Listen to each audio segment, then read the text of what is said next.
বিজেপির রাজনৈতিক প্রচারের জন্য ছুটি দেওয়া হয়, কিন্তু দেশের জন্য যারা প্রাণ দিয়েছেন তাদের জন্য ছুটি ঘোষণা করা হয় না। নেতাজি সুভাষচন্দ্র বসুর জন্মদিনে 23শে জানুয়ারি কেন ছুটি ঘোষণা করছে না কেন্দ্র? একেবারে এআইটিসির যে অফিসিয়াল এক্স হ্যান্ডেল সেখানে এই প্রশ্ন তোলা হয়েছে। দেখতে পাচ্ছেন আজকে মমতা বন্দ্যোপাধ্যায়ও এই প্রশ্ন তুলেছেন এবং তারপর অল ইন্ডিয়া তৃণমূল কংগ্রেসের যে এক্স হ্যান্ডেল সোশ্যাল মিডিয়ায় এই প্রশ্ন তোলা হয়েছে এবং পোস্ট করা হয়েছে।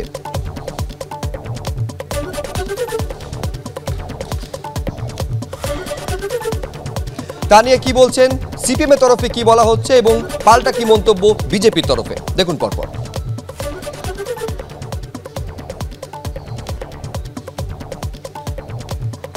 বিজেপি নতুন উৎসব তৈরি করলো, নতুন ক্যালেন্ডার তৈরি করলো, সেখানে অনেকের মাথা খাইছে। এই যে দেখো, সব দেখো, হনুমানের ঝান্ডা নিয়ে, রামের ঝান্ডা নিয়ে নেমে পড়েছে।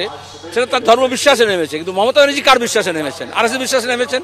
কালকে উৎসব যারা পালন করেছে তারা কেন পালন করেছে এটা বুঝতে হবে। তাতে একটা নির্দিষ্ট রাজনৈতিক প্রজেক্ট আছে। তাহলে সেখানে আরএসএস এর যে প্রজেক্ট আছে, যেখানে 23শে জানুয়ারি বদলে 22শে জানুয়ারি স্বাধীনতা আন্দোলনের সংগ্রাম হিসেবে স্বীকৃত, সেখানে তাকে অস্বীকার করা হচ্ছে। নেতাজির অর্থনৈতিক চিন্তাকে অস্বীকার করা হয়েছে। নেতাজি মানে প্ল্যানিং কমিশন, যোজনা পর্ষদ, তাকে মিশিয়ে দেওয়া হয়েছে।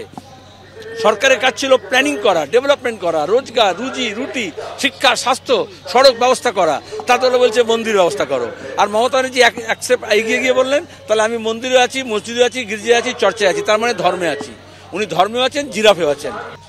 উনি গতকালকে বিয়ে নিয়ে যারা ট্রেনে আগুন লাগিয়েছিল, হাইওয়ে অবরোধ করেছিল, যারা রামনবমীর মিছিলে পাথর ছুঁড়েছিল, যারা কাজী মাসুম আক্তারকে রক্তাক্ত ক্ষতবিক্ষত করেছিল, যারা জাতীয় সঙ্গীত ওই ভারত ভাগ্য বিধাতা শব্দটা পরিবর্তন করতে চেয়েছিল, তাদের জন্যই এত পরিশ্রম করছেন।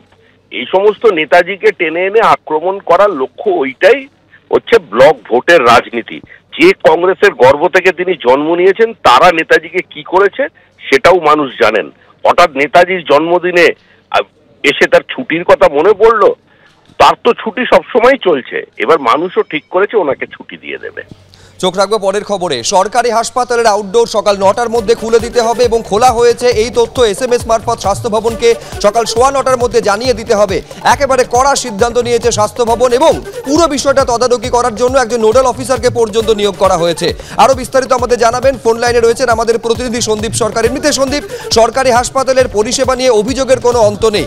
এই অবস্থায় অন্তত আউটডোর পরিষেবা যাতে রোগীরা বঞ্চিত না হয় সেইটা অন্তত নিশ্চিত করার জন্য একটা পদক্ষেপ স্বাস্থ্য ভবনের তরফে দেখা যাচ্ছে। সন্দীপ, দেখো, স্বাস্থ্য দপ্তরের তরফে সেই সিদ্ধান্তই নেওয়া হয়েছে এবং সেই নির্দেশনামায় বলা হয়েছে যে আউটডোরে রোগীদের লম্বা লাইন বাড়ছে, রোগীদের ভিড় বাড়ছে, ভিড় বাড়ার দরুন রোগীদের পরিষেবা পেতে দেরি হচ্ছে, অসন্তোষ বাড়ছে এবং এর ফলে সার্বিকভাবে চিকিৎসা পরিষেবার মান খারাপ হচ্ছে।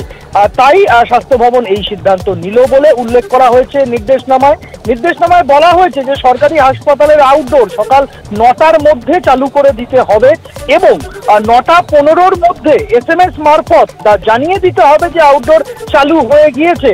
কোন কোন বিভাগে কোন কোন চিকিৎসক আউটডোরে বসে গিয়েছেন সেটা এসএমএস মারফত স্বাস্থ্য ভবনকে জানিয়ে দিতে হবে। জানানোর দায়িত্ব দেওয়া হয়েছে প্রত্যেকটি হাসপাতালে একজন করে এই দায়িত্বে নোডাল অফিসার রাখা হবে। সেই নোডাল অফিসারের দায়িত্ব সেই হাসপাতালের আউটডোরে কে কে বসেছেন, কটায় চালু হয়েছে সেই বিস্তারিত তথ্য 9:15-র মধ্যে স্বাস্থ্য ভবনকে জানিয়ে দেওয়ার এবং সমস্ত সরকারি হাসপাতাল, রাজ্যের মেডিকেল কলেজ, সরকারি হাসপাতাল সব জায়গার সুপারদের এবং জেলার ক্ষেত্রে মুখ্য স্বাস্থ্য আধিকারিকদের নির্দেশ দেওয়া হয়েছে যে আগামীকালের মধ্যে এই ব্যবস্থাপনা চালু করে দিতে হবে। একটা মোবাইল ফোন নম্বর দেওয়া হয়েছে যেখানে এসএমএস পাঠিয়ে জানাতে হবে যে 9:15-র মধ্যে আউটডোর চালু হয়ে গেল। ধন্যবাদ সন্দীপ।